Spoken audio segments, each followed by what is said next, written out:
ಶ್ರೀ ಗುರುಭ್ಯೋ ನಮಃ. ಹರಿ ಓಂ. ಶ್ರೀಕೃಷ್ಣ ಅರ್ಜುನನ ಪ್ರಶ್ನೆಗೆ ಉತ್ತರವಾಗಿ, ಅವ್ಯಕ್ತೋಪಾಸನೆಗಿಂತಲೂ ನನ್ನ ಉಪಾಸನೆ ಸುಲಭ ಅನ್ನೋದನ್ನು ಹೇಳ್ತಾ ಇದ್ದಾನೆ. ಹಿಂದಿನ ಶ್ಲೋಕದಲ್ಲಿ ಯಾರು ನನ್ನನ್ನು ಉಪಾಸನೆ ಮಾಡ್ತಾರೋ ಮಾನ್ ಧ್ಯಾಯಂತಹ ಉಪಾಸತೆ, ಅವರಿಗೆ ಏನು ಮಾಡ್ತೀನಿ ನಾನು ಅನ್ನೋದನ್ನು ಇಲ್ಲಿ ಹೇಳ್ತಾ ಇದ್ದಾನೆ. ಶ್ಲೋಕ 7. ತೇಷಾಮಹಂ ಸಮುದ್ಧರ್ತ ಮೃತ್ಯು ಸಂಸಾರ ಸಾಗರಾತ್ ಭವಾಮಿ ನ ಚಿರಾತ್ ಪಾರ್ಥ ಮಯ್ಯಾವೇಶಿತಚೇತಸಾಂ. ಪದವಿಭಾಗ. ತೇಷಾಂ ಅಹಂ ಸಮುದ್ಧರ್ತ ಮೃತ್ಯು ಸಂಸಾರ ಸಾಗರಾತ್ ಭವಾಮಿ ನ ಚಿರಾತ್ ಪಾರ್ಥ ಮಯಿ ಆವೇಶಿತಚೇತಸಾಂ. ತೇಷಾಂ ಹಿಂದೆ ಹೇಳಿದ ರೀತಿಯಿಂದ ಯಾರು ಮಯಿ ಸರ್ವಾಣಿ ಕರ್ಮಾಣಿ ಸನ್ಯಸ್ಯ, ಎಲ್ಲ ಕರ್ಮಗಳನ್ನು ನನಗೆ ಒಪ್ಪಿಸಿ ನನ್ನನ್ನು ಧ್ಯಾನಿಸ್ತಾ ಉಪಾಸನೆ ಮಾಡ್ತಾರೋ ತೇಷಾಂ ಅಂಥವರನ್ನು ಅಹಂ ನಾನು ಮೃತ್ಯು ಸಂಸಾರ ಸಾಗರಾತ್. ಮೃತ್ಯು ಅಂದರೆ ಮರಣ, ಮರಣ ಇರುವ ಸಂಸಾರ ಎಂಬ ಸಾಗರದಿಂದ, ಸಂಸಾರ ದೊಡ್ಡ ಸಮುದ್ರ, ತುದಿ ಬುಡ ಇಲ್ಲ ಅದಕ್ಕೆ. ಸಮುದ್ರದ ಮುಂದೆ ನಿಂತರೆ ಆ ಕಡೆ ದಡ ಹೇಗೆ ಕಾಣಲ್ವೋ, ಸಂಸಾರದಲ್ಲಿ ಹಿಂದು ಮುಂದೆ ನೋಡೋಕ್ಕಾದರೆ ಕೊನೆ ಇಲ್ಲ ಅದಕ್ಕೆ. ಅಷ್ಟು ದೀರ್ಘವಾದ ಪ್ರಯಾಣ ಅದು. ಅದರಲ್ಲಿ ಹುಟ್ಟು ಸಾವುಗಳು. ಈ ಹುಟ್ಟು ಸಾವಿನ ಸಂಸಾರ ಸಾಗರದಿಂದ ಅಹಂ ನಾನು ಸಮುದ್ಧರ್ತ ಅವರನ್ನು ಎತ್ತಿ ಹಿಡಿತೇನೆ. ಯಾರು ನನ್ನನ್ನು ಧ್ಯಾನ ಮಾಡ್ತಾ ಉಪಾಸನೆ ಮಾಡ್ತಾರೋ ಅವರನ್ನು ಈ ಸಂಸಾರ ಸಾಗರದ ಮೃತ್ಯು ಉತ್ಪತ್ತಿಗಳಿಗೆ, ಹುಟ್ಟು ಸಾವುಗಳಿಗೆ ಒಳಗಾಗದಂತೆ ಎತ್ತೇನೆ. ಯಾವಾಗ? ನ ಚಿರಾತ್. ಚಿರ ಅಂದರೆ ತಡ, ನಿಧಾನ. ನ ಚಿರಾತ್ ಬೇಗನೆ. ನೀವು ಆ ಅವ್ಯಕ್ತ ತತ್ವದ ಉಪಾಸನೆ ಏನು ಮಾಡ್ತೀರೋ ಅದು ಸ್ವಲ್ಪ ತಡ ಆಗತ್ತೆ. ಯಾಕೆಂದರೆ ಮೊದಲು ಪರಮಾತ್ಮನ ಅನುಗ್ರಹಕ್ಕಾಗಿ ಅವನ ಧ್ಯಾನಾದಿಗಳನ್ನು ಮಾಡಬೇಕು. ಆಮೇಲೆ ಲಕ್ಷ್ಮೀದೇವಿಯನ್ನು ಅವ್ಯಕ್ತ ತತ್ವವನ್ನು ದೀರ್ಘಕಾಲ ಉಪಾಸನೆ ಮಾಡಬೇಕು. ಅವಳು ಹೇಳ್ತಾರೆ, ಬರೇ ನನ್ನನ್ನು ಮಾಡಿದರೆ ಸಾಲದು, ನಮ್ಮಿಬ್ಬರನ್ನು ಸೇರಿಸಿ ಮಾಡುವಂಥ. ಮತ್ತೆ ಪುನಃ ಲಕ್ಷ್ಮೀನಾರಾಯಣರ ಉಪಾಸನೆಯನ್ನು ಮಾಡಬೇಕು. ನೋಡಿ ಎಷ್ಟು ಸಮಯ ಸಿಕ್ತು. ಇದರ ಬದಲು ನನ್ನನ್ನು ನೇರವಾಗಿ ನೀನು ಧ್ಯಾನ ಮಾಡಿದರೆ ನಚಿರ, ಅದಕ್ಕಿಂತಲೂ ಬೇಗನೆ ನಾನು ಮೃತ್ಯು ಸಂಸಾರ ಸಾಗರಾತ್ ಪಾರ್ಥ ಅರ್ಜುನನೇ ಸಮುದ್ಧರ್ಥ ಭವಾಮಿ, ಅವನನ್ನು ಸಾಗರದಿಂದ ಮೇಲೆತ್ತುವವನಾಗಿ ಆಗ್ತೇನೆ. ಯಾರನ್ನು? ಮಯಿ ಆವೇಶಿತ ಚೇತಸ. ನೀನು ಬರೇ ಕರ್ಮದಲ್ಲಿ ಆಸಕ್ತನಾದರೆ ಸಾಲದು, ನನ್ನಲ್ಲಿ ಚೇತಸ್ಸನ್ನು ಆವೇಶ ಮಾಡಬೇಕು. ಅಂದರೆ ನಿರಂತರ ನಾನು ಅವರ ಮನಸ್ಸಿನಲ್ಲಿ ಕೂತಿರಬೇಕು. ಸತತ ಭಗವದ್ಧ್ಯಾನದಿಂದ ತನ್ನ ಜೀವನಕ್ಕೆ ಬೇಕಾದ ಕರ್ಮದಲ್ಲಿ ಆಸಕ್ತನಾದವರನ್ನು ನಚಿರ ಬೇಗನೆ ಮೃತ್ಯು ಸಂಸಾರ ಸಾಗರ ಸಮುದ್ಧರ್ತ ಭವಾಮಿ ಪಾರ್ಥ, ಸಂಸಾರ ಸಾಗರದಿಂದ ಮೇಲೆತ್ತಿ ನನ್ನ ಬಳಿಗೆ ನಾನು ಕರೆಸಿಕೊಳ್ತೇನೆ. ಇಲ್ಲಿಗೆ ನಚಿರಾತ್ ಅನ್ನೋದು ವಿಶೇಷ. ಲಕ್ಷ್ಮೀದೇವಿಯ ಉಪಾಸನೆ ಚಿರಾತ್, ದೀರ್ಘಕಾಲ ತೆಗೆದುಕೊಂಡರೆ ಫಲ ಕೊಡೋದಕ್ಕೆ ಇದು ಬಹಳ ಬೇಗ ಫಲವನ್ನು ಕೊಡುತ್ತದೆ. ಮತ್ತೆ ಶ್ಲೋಕ. ತೇಷಾಂ ಅಹಂ ಸಮುದ್ಧರ್ತ ಮೃತ್ಯು ಸಂಸಾರ ಸಾಗರಾತ್ ಭವಾಮಿ ನ ಚಿರಾತ್ ಪಾರ್ಥ ಮಯ್ಯಾವೇಶಿತ ಚೇತಸಾಂ. ಮುಂದಿನ 8ನೆಯ ಶ್ಲೋಕ. ಆದ್ದರಿಂದ ಅರ್ಜುನ, ಮಯ್ಯೇವ ಮನ ಆಧಸ್ವ ಮಯಿ ಬುದ್ಧಿಂ ನಿವೇಶಯ ನಿವಸಿಷ್ಯಸಿ ಮಯ್ಯೇವ ಅತ ಊರ್ಧ್ವಂ ನ ಸಂಶಯಃ. ಇಲ್ಲಿ ಉಪಸಂಹಾರ ಮಾಡ್ತಾ ಇದ್ದಾನೆ ಶ್ರೀಕೃಷ್ಣ. ಆದ್ದರಿಂದ ನೇರವಾಗಿ ನನ್ನ ಆರಾಧನೆ ಮಾಡು, ಇದು ಸುಲಭದ ದಾರಿ, ಫಲ ಬೇಗ ಸಿಗ್ತದೆ. ನೀನೇನು ಮಾಡಬೇಕು ಗೊತ್ತಾ? ಪದವಿಭಾಗ. ಮಯಿ ಏವ ಮನಃ ಆಧಸ್ವ, ಮಯಿ ಬುದ್ಧಿಂ ನಿವೇಶಯ ನಿವಸಿಷ್ಯಸಿ ಮಯಿ ಏವ ಅತಃ ಊರ್ಧ್ವಂ ನ ಸಂಶಯ. ಅರ್ಜುನ, ಮಯ್ಯೇವ ಮನ ಆಧಸ್ವ. ಆಧಾನ ಮಾಡೋದಂದರೆ ಇಡೋದು. ನಿನ್ನ ಮನಸ್ಸನ್ನು ಮಯ್ಯೇವ, ನನ್ನಲ್ಲೇ, ಬೇರೆ ಗೊಡವೆ ಮಾಡಬಾರದು, ನನ್ನನ್ನೇ ಸತತ ಧ್ಯಾನಿಸು. ನನ್ನಲ್ಲೇ ಮನಸ್ಸನ್ನಿಡು ಅಂದರೆ ಬೇರೆ ಕಡೆ ವಿಚಲಿತನಾಗದೆ ಏಕಾಗ್ರತೆಯಿಂದ ನನ್ನ ಧ್ಯಾನ ಮಾಡು. ಆಯಿತು, ಧ್ಯಾನದಿಂದ ಹೊರಬಂದು ಮಯಿ ಬುದ್ಧಿಂ ನಿವೇಶಯ, ನನ್ನಲ್ಲಿ ಬುದ್ಧಿಯನ್ನು ಪ್ರವೇಶ ಮಾಡಿಸು. ಬುದ್ಧಿಯನ್ನು ನನ್ನಲ್ಲಿ ಪ್ರವೇಶ ಮಾಡಿಸು ಅಂದರೆ ಜ್ಞಾನಕ್ಕೂ ಬುದ್ಧಿಗೂ ಸ್ವಲ್ಪ ವ್ಯತ್ಯಾಸ ಇದೆ. ಬುದ್ಧಿ ಅಂದರೆ ನಿರ್ಣಯಾತ್ಮಕವಾದ ಜ್ಞಾನ. ನೀನು ಧ್ಯಾನದಿಂದ ಹೊರಬಂದಿಯೋ, ದೇವರ ಬಗ್ಗೆ ಇರುವ ವೇದ ಉಪನಿಷತ್ತುಗಳನ್ನು ಪರಿಶೀಲನೆ ಮಾಡಿ ಅವುಗಳಿಂದ ನನ್ನ ಸರಿಯಾದ ಜ್ಞಾನವನ್ನು ಪಡೆದುಕೊಳ್ಳೋಕ್ಕೆ ಪ್ರಯತ್ನಪಡು. ಹೀಗೆ ನಿರಂತರ ನನ್ನ ಧ್ಯಾನದಿಂದ ಹೊರಬಂದ ಮೇಲೆ ನನ್ನ ಬಗ್ಗೆ ಅನೇಕ ಸಾಧನಗಳಿಂದ, ಪ್ರಮಾಣಗಳಿಂದ, ವೇದ ಉಪನಿಷತ್ತುಗಳಿಂದ ಜ್ಞಾನವನ್ನು ಸಂಗ್ರಹಿಸಿಕೋ.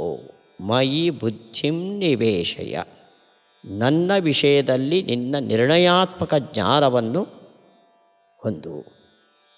ಇಷ್ಟು ಮಾಡಿದರೆ ಏನಾಗುತ್ತೆ ಗೊತ್ತೋ? ಮಯ್ಯೇವ ಅತ ಊರ್ಧ್ವಂ.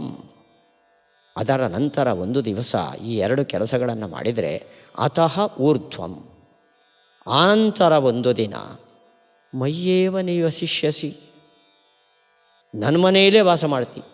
ನನ್ನ ಮನೆ ಅಂದರೆ ನಾನು, ನನ್ನ ಜೊತೆಯಲ್ಲೇ ವಾಸ ಮಾಡುವ ಅವಕಾಶವನ್ನು ನಿನಗೆ ಕೊಡ್ತೇನೆ. ಅಲ್ಲಿ ಶ್ರೀಕೃಷ್ಣ ಮೃತ್ಯು ಸಂಸಾರ ಸಾಗರಾತ್ ಉದ್ಧಾರ ಮಾಡ್ತೇನೆ ಅಂತಂದ. ಇಲ್ಲಿ ಹೇಳ್ದ, ಈ 2 ಕೆಲಸಗಳನ್ನು ನೀನು ಮಾಡಿದರೆ ನನ್ನಲ್ಲೇ ವಾಸ ಮಾಡ್ತೀ.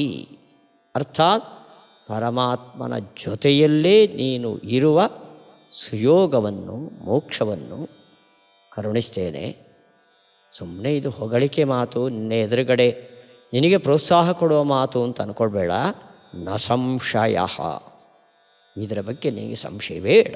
ನಾನೇ ಹೇಳ್ತಾ ಇದ್ದೇನೆ, ಯಾರು ಆ ಮೋಕ್ಷವನ್ನು ಕೊಡಬೇಕೋ ಆ ಮೋಕ್ಷದ ಒಡೆಯನೇ ನ ಸಂಶಯ ಅಂದ. ನೀವು ಮಾಡಿ ನೋಡು, ನಾನು ಕರೆಸ್ಕೋತೇನೆ, ಇದರ ಬಗ್ಗೆ ನಿನಗೆ ಸಂಶಯ ಬೇಡ. ಇದಕ್ಕಿಂತ ಹೆಚ್ಚಿನ ಭರವಸೆ ಯಾರು ಕೊಡಬಲ್ಲರು? ಇದು ಶ್ರೀಕೃಷ್ಣ ತನ್ನ ಉಪಾಸಕರಿಗೆ ಕೊಟ್ಟ ಆಶ್ವಾಸನೆ ಇದು. ಮತ್ತೆ ಶ್ಲೋಕ. ಮಯ್ಯೇವ ಮನ ಆಧಸ್ವ ಮಯಿ ಬುದ್ಧಿಂ ನಿವೇಶಯ ನಿವಸಿಷ್ಯಸಿ ಮಯ್ಯೇವ ಅಥ ಊರ್ಧ್ವಂ ನ ಸಂಶಯ. ಶ್ರೀಕೃಷ್ಣ ತನ್ನನ್ನು ಹೊಂದೋದಕ್ಕೆ ಅವನನ್ನೇ ನಿರಂತರ ಚಿಂತನೆ. ಆ ಧ್ಯಾನದಿಂದ ಹೊರಬಂದರೆ ಮತ್ತೆ ಅವನ ಬಗ್ಗೆ ತಿಳುವಳಿಕೆಗೆ ಪ್ರಯತ್ನ. ಇವೆರಡು ಸಾಧನಗಳನ್ನು ಹೇಳಿದ. ಸಾಧ್ಯನ ಇದು ಅನ್ನೋ ಪ್ರಶ್ನೆ ನಮಗೆ ಬರ್ತದೆ. ಅದಕ್ಕೆ ಅದರ ಜಾಗದಲ್ಲಿ ಇನ್ನೊಂದು ಸಾಧನೆಯನ್ನು ಹೇಳ್ತಾನೆ. 9ನೇ ಶ್ಲೋಕ. ಅಥ ಚಿತ್ತಂ ಸಮಾಧಾತುಂ ನ ಶಕ್ನೋಷಿ ಮಯಿ ಸ್ಥಿರಂ ಅಭ್ಯಾಸಯೋಗೇನ ತತಃ ಮಾಮಿಚ್ಛಾಪ್ತುಂ ಧನಂಜಯ. ಪದವಿಭಾಗ. ಅಥ ಚಿತ್ತಂ ಸಮಾಧಾತುಂ ನ ಶಕ್ನೋಷಿ ಮಯಿ ಸ್ಥಿರಂ ಅಭ್ಯಾಸಯೋಗೇನ ತತಃ ಮಾಂ ಇಚ್ಛ ಆಪ್ತುಂ ಧನಂಜಯ.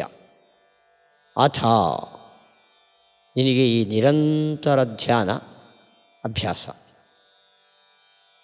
ಇದನ್ನು ಮಾಡು ಅಂತ ನಾನು ಹೇಳಿದ್ದೇನೆ. ಅಥ ಇದನ್ನು ಮಾಡಲಿಕ್ಕಾಗಿಲ್ಲ ಅಂದರೆ ಏನು ಮಾಡಲಿಕ್ಕಾಗಿಲ್ಲ? ಮಯಿ ಸ್ಥಿರಂ ಚಿತ್ತಂ ಸಮಾಧಾತುಂ ನ ಶಕ್ನೋಷಿ. ಮಯಿ ಅಂದರೆ ನನ್ನಲ್ಲಿ, ಸ್ಥಿರಂ ದೀರ್ಘಕಾಲ ಬೇರೆದ್ದನ್ನು ಯೋಚನೆ ಮಾಡದೆ ನಿರಂತರ ನನ್ನನ್ನು ಧ್ಯಾನ ಮಾಡುವ ಸ್ಥಿತಿ. ಸ್ಥಿರಂ ದೀರ್ಘಕಾಲ, ಚಿತ್ತಂ ಅಂದರೆ ಮನಸ್ಸನ್ನು, ಸಮಾಧಾತುಂ ಇಡೋದಕ್ಕೆ, ನನ್ನಲ್ಲಿ ನಿರಂತರವಾಗಿ ನಿನ್ನ ಮನಸ್ಸನ್ನು ನೆಲೆಗೊಳಿಸೋದಕ್ಕೆ ನ ಶಕ್ನೋಷಿ ನಿನಗೆ ಸಾಧ್ಯ ಆಗಲ್ಲ. ಅರ್ಥಾತ್ ನಾವು ಧ್ಯಾನಕ್ಕೆ ಕೂತರೆ ಮನಸ್ಸು ಒಂದು ಕ್ಷಣದಲ್ಲಿ ದೇವರ ಕಡೆ ಅಂತ ಹೋಗ್ತದೆ, ಠಕ್ ಅಂತ ನಮ್ಮ ಕೈ ತಪ್ಪಿ ಇನ್ನೆಲ್ಲೋ ಹೋಗಿರ್ತದೆ. ಅದು ಹೋಗಿ ತುಂಬ ಹೊತ್ತಿನ ನಂತರ ನಾನೆಲ್ಲೇ ಇದ್ದೇನೆ ಅಂತ ನಮಗೆ ಪರಿಚಯ ಮತ್ತೆ ಹಿಡಿತೀವಿ. ಹೀಗೆ ಸ್ಥಿರವಾಗಿ ನನ್ನನ್ನು ಧ್ಯಾನ ಮಾಡೋದಕ್ಕೆ ನಿನಗೆ ಸಾಧ್ಯ ಆಗಿಲ್ಲ ಅಂತಾದರೆ ಕೃಷ್ಣ ಹೇಳ್ತಾನೆ, ತತಃ ಅದಾಗಲಿಲ್ಲ ಅಂದರೆ ನೆಕ್ಸ್ಟ್ ಏನು ಆಲ್ಟರ್ನೇಟಿವ್ ಅಂದರೆ ಅಭ್ಯಾಸಯೋಗೇನ ಮಾಂ ಆಪ್ತುಂ ಇಚ್ಛಾ. ನಿನಗೆ ನಿರಂತರ ಧ್ಯಾನ ಮಾಡಲಿಕ್ಕೆ ಸಾಧ್ಯ ಇಲ್ಲ, ಅಭ್ಯಾಸ ಮಾಡು. ಅಭ್ಯಾಸ ಯೋಗ ಅಂತಲೇ ಕರೆದಿದ್ದಾನೆ. ಅಭ್ಯಾಸನೇ ಒಂದು ಯೋಗ ಉಪಾಯ. ಮನಸ್ಸು ಆ ಕಡೆ ಓಡೋಯ್ತು, ಗೊತ್ತಾಯಿತು ಓ ಇಲ್ಲಿ ಕೂತವ ನಾನು ಎಲ್ಲೋ ಹೋಗಿದ್ದೇನೆ ಅಂತ ಎಳೆದು ಮತ್ತೆ ನನ್ನಲ್ಲಿ ನೆಲೆಗೊಳಿಸು. ಮತ್ತೆ ಸ್ವಲ್ಪ ಹೊತ್ತು ಇರ್ತದೆ, ಅದು ತನ್ನ ದಾರಿ ತಾನು ಹಿಡಿಯುತ್ತದೆ, ಮತ್ತೆ ಹೇಳ್ಕೊಂಬ. ಹೀಗೆ ವಿಚಲಿತವಾದ ಮನಸ್ಸನ್ನು ಮತ್ತೆ ಮತ್ತೆ ಎಳೆದು ನನ್ನ ಕಡೆ ನಿಲ್ಲಿಸುವ ಅಭ್ಯಾಸ ಯೋಗದಿಂದ ಮಾಂ ನನ್ನನ್ನು ಆಪ್ತುಂ ಹೊಂದಲು ಇಚ್ಛಾ. ಇದನ್ನು ಖಂಡಧ್ಯಾನ ಅಂತ ನಾವು ಕರಿತೀವಿ. ನೀನು ಅಖಂಡ ಧ್ಯಾನವನ್ನು ಮಾಡಲಿಕ್ಕೆ ಸಾಧ್ಯವಾಗಿಲ್ಲ ಅಂದರೆ ವಿಚಲಿತವಾಗುವ ಮನಸ್ಸನ್ನು ಮತ್ತೆ ಮತ್ತೆ ಸೆಳೆತಂದು ನನ್ನಲ್ಲಿ ನೆಲೆಗೊಳಿಸುವ ಅಭ್ಯಾಸ ಯೋಗದಿಂದ ನನ್ನನ್ನು ಹೊಂದೋದಕ್ಕೆ ಬಯಸು. ಅಲ್ಲಿಗೆ ಸಮಾಧಿ ಯೋಗ ಅದು ಚರಮೋಪಾಯ. ಅದು ಸಾಧ್ಯವಾಗದಿದ್ದರೆ ಆ ಸಮಾಧಿಯ ಅಭ್ಯಾಸವನ್ನು ಮಾಡು, ನಾನು ನಿನ್ನನ್ನು ಸಮಾಧಿ ವ್ಯವಸ್ಥೆಗೆ ತಂದು ನನ್ನ ಪತ್ರ ಕಳಿಸಿಕೊಳ್ತೇನೆ ಅಂತ ಅದನ್ನೇ ಶ್ರೀಕೃಷ್ಣ. ಮತ್ತೆ ಶ್ಲೋಕ. ಅಥ ಚಿತ್ತಂ ಸಮಾಧಾತುಂ ನ ಶಕ್ನೋಷಿ ಮಯಿ ಸ್ಥಿರಂ ಅಭ್ಯಾಸಯೋಗೇನ ತತಃ ಮಾಮಿಚ್ಛಾಪ್ತುಂ ಧನಂಜಯ. ಧನಂಜಯ, ಈ ಎರಡನೇ ಕ್ರಮವನ್ನು ನೀನು ಅನುಸರಿಸು ಅಂದ ಶ್ರೀಕೃಷ್ಣ. ಮುಂದೆ ಹೇಳ್ತಾನೆ, ನನಗೆ ಅಭ್ಯಾಸ ಮಾಡೋದಕ್ಕೂ ಆಗಲ್ಲ. ಅಭ್ಯಾಸೇಪ್ಯಸಮರ್ಥೋಸಿ ಮತ್ಕರ್ಮ ಪರಮೋ ಭವ ಮದರ್ಥಮಪಿ ಕರ್ಮಾಣಿ ಕುರ್ವನ್ ಸಿದ್ಧಿಂ ಅವಾಪ್ಸ್ಯಸಿ. ಸ್ವಲ್ಪ ಹಿಂದಕ್ಕೆ ಹೋಗು. ಪದವಿಭಾಗ. ಅಭ್ಯಾಸೇ ಅಪಿ ಅಸಮರ್ಥ ಅಸಿ. ಮತ್ಕರ್ಮ ಪರಮಃ ಭವ. ಮದರ್ಥಂ ಅಪಿ ಕರ್ಮಾಣಿ ಕುರ್ವನ್ ಸಿದ್ಧಿಂ ಅವಾಪ್ಸ್ಯಸಿ. ಅರ್ಜುನ, ಈ ಧ್ಯಾನದ ಅಭ್ಯಾಸಕ್ಕೂ ನನಗೆ ಸಾಧ್ಯ ಇಲ್ಲ ಕೃಷ್ಣ, ಅಷ್ಟು ಚಂಚಲ ಚಿತ್ತನಾಗಿದ್ದೇನೆ ನಾನು ಅಂತ ನೀನು ಹೇಳೋದಾದರೆ, ಅಭ್ಯಾಸೇಪಿ ಅಸಮರ್ಥ ಅಸಿ ಚೇತ್, ಧ್ಯಾನದ ಅಭ್ಯಾಸಕ್ಕೂ ನನಗೆ ಸಾಧ್ಯವಾಗ್ತಾ ಇಲ್ಲ ಅಂತಾಗಿದ್ದಲ್ಲಿ ಕೃಷ್ಣ ಇನ್ನೊಂದು ಉಪಾಯವನ್ನು ಹೇಳ್ತಾನೆ. ಆ ಅಭ್ಯಾಸಕ್ಕಿಂತ ಮೊದಲು ಬೇಕಾದ್ದು ಕರ್ಮಯೋಗ. ಮತ್ಕರ್ಮ ಪರಮಃ ಭವ. ಮತ್ಕರ್ಮ, ನನಗೆ ಪ್ರೀತಿಕರವಾದ ಕೆಲಸ, ಅದೇ ಪರಮಃ, ನಿನ್ನ ಜೀವನದ ಶ್ರೇಷ್ಠವಾದ ಗುರಿ ಎಂಬುದಾಗಿ ತಿಳಿದುಕೊಂಡವನಾಗಿ ಭವ ಇರು. ಮತ್ಕರ್ಮವೇ ನನಗೆ ಪ್ರೀತಿಕರವಾದ ಕೆಲಸವೇ ಪರಮಃ, ಶ್ರೇಷ್ಠವಾದದ್ದು ಎಂಬ ಭಾವವುಳ್ಳವನಾಗಿ ಭವ. ಮತ್ಕರ್ಮ ಪರಮಃ, ನನಗೆ ಪ್ರೀತಿಕರವಾದ ಕೆಲಸವೇ ಶ್ರೇಷ್ಠ, ಜೀವನದಲ್ಲಿ ನಾನು ಮಾಡಬೇಕಾದ ಕೆಲಸ, ಈ ಭಾವನೆಯುಳ್ಳವನಾಗಿ ಭವ ಆಗು. ಅಂದರೆ ನಿಮಗೆ ಮನಸ್ಸನ್ನು ನೆಲೆಗೊಳಿಸಲಿಕ್ಕೆ ಸಾಧ್ಯ ಆಗಿಲ್ಲ ಅಂದರೆ, ನಿನಗೆ ಕೈ ಇದೆ, ಕಾಲಿದೆ, ವಯಸ್ಸಿದೆ, ದೇವರು ಪ್ರೀತನಾಗುವ ಯಾವ ಕೆಲಸವನ್ನು ಮಾಡಿದರೆ ಭಗವಂತನಿಗೆ ಪ್ರೀತಿ ಆಗುತ್ತೋ ಆ ಕೆಲಸವನ್ನು ಮಾಡ್ತಾ ಹೋಗು. ನನ್ನಲ್ಲೇ ಧ್ಯಾನದಲ್ಲೇ ಆಸಕ್ತನಾಗಬೇಕು ಅಂತ ನಾನು ಒತ್ತಾಯ ಮಾಡೋದಿಲ್ಲ. ದೇವರಿಗೆ ಪ್ರೀತಿಕರವಾದ ಪರೋಪಕಾರ, ಸಮಾಜ ಸೇವೆ ಮತ್ತು ನಿನಗೆ ಸತ್ಕರ್ಮಗಳು ಯಾವುದು ಸಾಧ್ಯ ಇದೆಯೋ ಅದರಲ್ಲಿ ಆಸಕ್ತಿಯನ್ನು ಹೊಂದು. ಹೌದು, ಕರ್ಮವನ್ನು ಮಾಡೋದಂದರೆ ನನ್ನನ್ನು ಮರೆತು ಕರ್ಮ ಮಾಡೋದಲ್ಲ. ಮದರ್ಥಮಪಿ ಕರ್ಮಾಣಿ ಕುರ್ವನ್ ಸಿದ್ಧಿಂ ಅವಾಪ್ಸ್ಯಸಿ. ಮದರ್ಥಂ, ನೀನೇನು ಕರ್ಮ ಮಾಡ್ತೀಯೋ, ನನಗೆ ಹೆಸರು ಬರಬೇಕು, ನನಗೆ ದುಡ್ಡು ಬರಬೇಕು, ಈ ಉದ್ದೇಶ ಇಟ್ಕೋಬೇಡ. ಮದರ್ಥಂ, ನಾನು ಈ ಕೆಲಸವನ್ನು ಮಾಡಿದರೆ ಭಗವಂತ ಪ್ರೀತನಾಗ್ತಾನೆ, ಇದು ದೇವರ ಪ್ರೀತಿಗಾಗಿ ಮಾಡುವ ಕರ್ಮ ಅನ್ನೋ ಭಾವನೆಯನ್ನು ಇಟ್ಟುಕೊಂಡು ಕರ್ಮಾಣಿ ಕುರ್ವನ್, ಸತ್ಕರ್ಮಗಳನ್ನು ಮಾಡ್ತಾ ಸಿದ್ಧಿಂ, ಆಮೇಲೆ ಮನಸ್ಸಿನ ಈ ಸ್ಥಿತಿಯನ್ನು ಅವಾಪ್ಸ್ಯಸಿ ಅಂತಿ. ಅಲ್ಲಿಗೆ ಯಾರಿಗೆ ಧ್ಯಾನಯೋಗ ಅಥವಾ ಅದಕ್ಕೆ ಬೇಕಾದ ಚಿತ್ತವನ್ನು ಸೆಳೆದು ತಂದು ನಿಲ್ಲಿಸುವ ಖಂಡಧ್ಯಾನ ಯೋಗ ಸಾಧ್ಯ ಆಗಲ್ವೋ ಅಂಥವರು ಏನು ಮಾಡಬೇಕು ಅಂದರೆ, ಭಗವಂತನಿಗೆ ಪ್ರೀತಿಕರವಾದ ಕರ್ಮಗಳನ್ನು ಮಾಡ್ತಾ ಇರಿ, ಅವರಿಗೆ ಸಿದ್ಧಿಯಾಗ್ತದೆ, ಅವರಿಗೆ ದೊರಕಬೇಕಾದ ಮೋಕ್ಷ, ಆ ಸ್ಥಿತಿಯನ್ನು ನಾನು ಕೊಡ್ತೇನೆ ಅಂತಾನೆ ಶ್ರೀಕೃಷ್ಣ. ಮತ್ತೆ ಶ್ಲೋಕ. ಅಭ್ಯಾಸೇಪ್ಯಸಮರ್ಥೋಸಿ ಮತ್ಕರ್ಮ ಪರಮೋ ಭವ, ಮದರ್ಥಮಪಿ ಕರ್ಮಾಣಿ ಕುರ್ವನ್ ಸಿದ್ಧಿಂ ಅವಾಪ್ಸ್ಯಸಿ. ಇದು ಧ್ಯಾನಕ್ಕೆ ಅಸಮರ್ಥನಾದವನಿಗೆ ಶ್ರೀಕೃಷ್ಣ ಹೇಳಿದ ಸಾಧನೆ. ಮುಂದೆ ಹೇಳ್ತಾನೆ ಶ್ರೀಕೃಷ್ಣ, ಅಥೈತದಪ್ಯಶಕ್ತೋಸಿ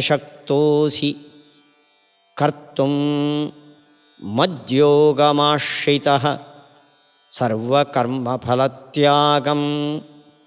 ತತಃ ಕುರು ಯತಾತ್ಮವಾನ್. ಪದವಿಭಾಗ. ಅಥ ಏತತ್ ಅಪಿ ಅಶಕ್ತಃ ಅಸಿ ಕರ್ತುಂ ಮದ್ಯೋಗಂ ಆಶ್ರಿತಃ ಸರ್ವಕರ್ಮಫಲತ್ಯಾಗಂ ತತಃ ಕುರು ಯತಾತ್ಮವಾನ್.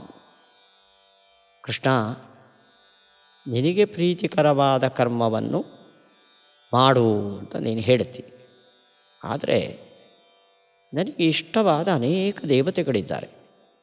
ಗಣಪತಿ ಅಂದರೆ ನನಗಿಷ್ಟ, ನನಗೆ ರುದ್ರದೇವ ಅಂದರೆ ತುಂಬ ಪ್ರೀತಿ, ಅವರನ್ನೆಲ್ಲ ಬಿಟ್ಟು ನಾನು ನಿನ್ನ ಹತ್ರ ಬರೋದು ಹೇಗೆ, ನಿನಗೆ ಬೇಕಾದ್ದನ್ನೇ ಮಾಡ್ತಾ ಕೂತ್ಕೊಳ್ಳೋದು ಹೇಗೆ?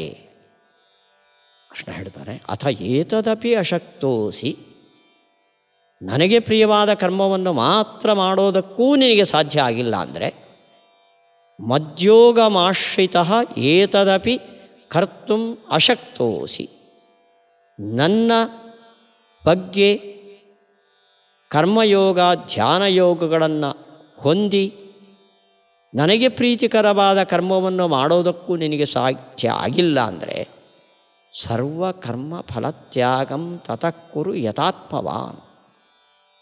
ನೀನು ನಿನ್ನ ಮನಸ್ಸನ್ನು ವಿಷಯಗಳ ಕಡೆಗೆ ಹೋಗೋದನ್ನು ನಿಲ್ಲಿಸಿ ನಿನಗೆ ಯಾರು ಇಷ್ಟನೋ ಆ ದೇವತೆಯನ್ನೇ ಆರಾಧಿಸಪ್ಪ. ಆದರೆ ಒಂದು ಮಾಡು, ಫಲತ್ಯಾಗಂ, ಫಲದ ಉದ್ದೇಶದಿಂದ ಆ ಕರ್ಮಗಳನ್ನು ಮಾಡಬೇಡ. ಕರ್ಮತ್ಯಾಗ ಮಾಡಬೇಡ, ಕರ್ಮದ ಫಲವನ್ನು ತ್ಯಾಗ ಮಾಡು. ನಿನಗೆ ಯಾವ ಇಷ್ಟ ದೇವತೆಯೋ ಆ ದೇವತೆಯನ್ನೇ ಆರಾಧನೆ ಮಾಡು. ಆದರೆ ನನಗೆ ಅದಾಗಲಿ ಇದಾಗಲಿ, ರೋಗ ಪರಿಹಾರ ಆಗಲಿ, ಮಕ್ಕಳಿಗೆ ಒಳ್ಳೆಯದಾಗಲಿ, ಈ ಕ್ಷುಲ್ಲಕ ಫಲಗಳನ್ನು ಬಿಟ್ಟು ಇತರ ದೇವತೆಗಳ ಆರಾಧನೆಯನ್ನೇ ಮಾಡು. ಆದರೆ ಅರ್ಜುನ, ಒಂದು ಮಾತು, ಆರಂಭದಲ್ಲಿ ಸಂಕಲ್ಪ ಮಾಡ್ತೀಯಲ್ಲ, ಆವಾಗ ವಿಷ್ಣು ಪ್ರೇರಣೆಯ ವಿಷ್ಣು ಪ್ರೀತ್ಯರ್ಥಂ ಅಂತ ಹೇಳು. ಕೊನೆಗೆ ಮುಗಿಸಿದೆಯಲ್ಲ ಕೃಷ್ಣಾರ್ಪಣ.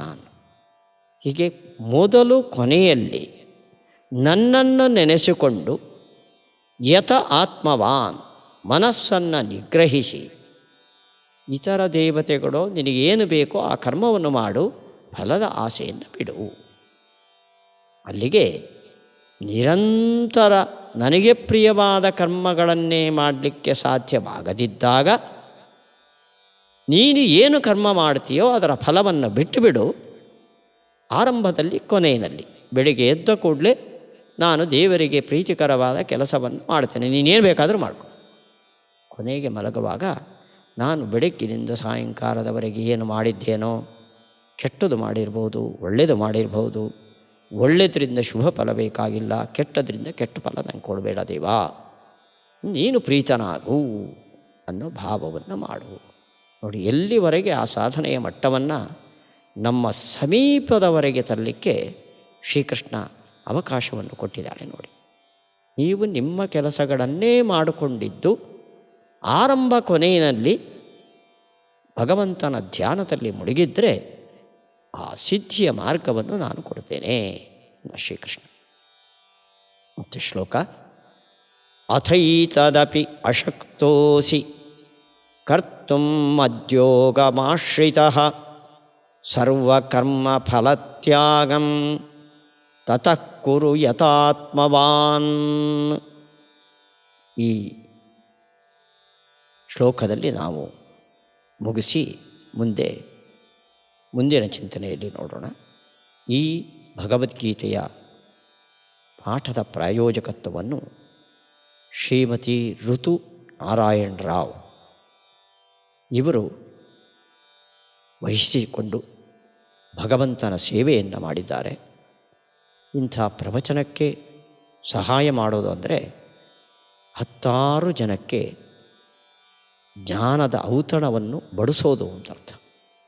ಆ ಕೆಲಸವನ್ನು ಮಾಡಿದ ಈ ಭಗವದ್ಭಕ್ತರಿಗೆ ಭಗವಂತ ಶ್ರೀಕೃಷ್ಣ ಸಕಲ ಸಾಮರ್ಥ್ಯ ದೇಹಾರೋಗ್ಯವನ್ನು ಕೊಟ್ಟು ಅನುಗ್ರಹ ಮಾಡಲಿ ಅಂತ ಪ್ರಾರ್ಥನೆ ಮಾಡೋಣ. ಶ್ರೀಕೃಷ್ಣ.